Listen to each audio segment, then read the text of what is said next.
एक छोटे से गांव में एक कुबेर नाम का बूढ़ा आदमी रहता था। उसके पास एक आम का बगीचा था जिसमें बहुत ही स्वादिष्ट फल लगते थे। लोग दूर दूर से उसके आम खाने के लिए आया करते थे। वह बूढ़ा आदमी वही आम बेचकर अपने घर को चलाता था। एक दिन एक छोटा बच्चा टहलते टहलते उस बगीचे में आता है। तभी उस बगीचे के ऊपर से एक भूत गुजर रहा होता है। अरे बाबा भूख बहुत तेज लगी है, कोई तो दिख जा, मुझ भूत पर कोई तो रहम करो। तभी उस भूत की नजर उस छोटे बच्चे पर पड़ती है। चलो इस बच्चों को ही खाकर अपनी भूख मिटाता हूँ। भूत इतना कहकर उस बगीचे में उतर जाता है। वो छोटा बच्चा उस बूढ़े आदमी के पास जाता है। दादाजी मुझे भूख लग रही है, मुझे भी आम दो ना। ठीक है, हम आम तोड़ कर अभी लाते हैं। वो बूढ़ा आदमी आम तोड़ने के लिए जाता है, लेकिन आम बहुत ऊंचे होते हैं, इसीलिए बूढ़ा आदमी नहीं तोड़ पाता। ये सब वो भूत देख रहा होता है। भूत के अंदर थोड़ी इंसानियत जग जाती है। मुझे इस बूढ़े आदमी की मदद करनी चाहिए। वो भूत एक इंसान का रूप ले लेता है और बूढ़े आदमी के पास जाता है। अरे दादाजी लाओ हम आम तोड़ देते हैं। भूत आम तोड़कर उस बच्चे को दे देता है। वो बच्चा वहाँ से खुशी खुशी चला जाता है। तुमको इससे पहले यहाँ पर तो नहीं देखा। अरे दादाजी,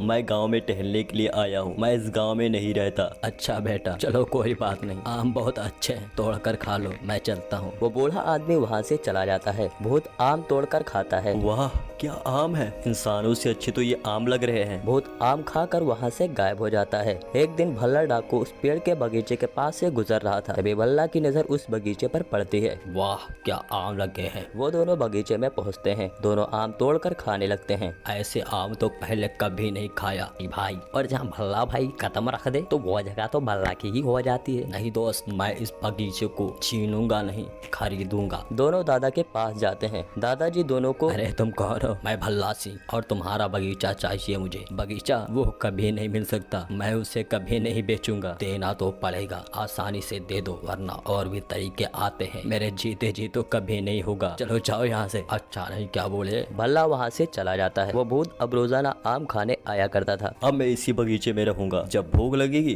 तब आम खा लूंगा। उधर वो दोनों बूढ़े को बर्बाद करने का प्लान कर रहे थे। हमें यह काम आज ही करना होगा। और वो दोनों बगीचे में पहुंचते हैं। बगीचे में पहुंचकर दोनों आग लगा देते हैं।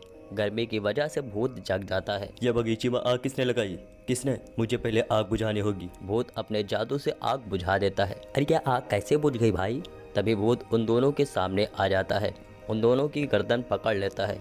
तभी वहाँ पर दादाजी और गांव वाले भी आ जाते हैं। भूत को देखकर सभी लोग थोड़ा घबरा जाते हैं। तुम कौन और इन्हें क्यों मार रहे हो? ये दोनों बगीचे में आग लगा रहे थे। वो भूत इंसानी लड़के के रूप में आ जाता है। बेटा तुम? भूत भाई, भल्ला डाकू को नहीं छोड़ना। इस भल्ला के बच्चे ने पूरे गांव को परेशान कर रखा है। हमें छोड़ दो, अब हमसे गलती नहीं होगी। दादाजी माफ़ कर दो। बेटा हमें अंदर की बुराई खत्म करनी चाहिए, उसे नहीं। दादा के कहने पर दोनों को छोड़ देता है और वह भूत हमेशा हमेशा के लिए उसी बगीचे में रहने लगता है।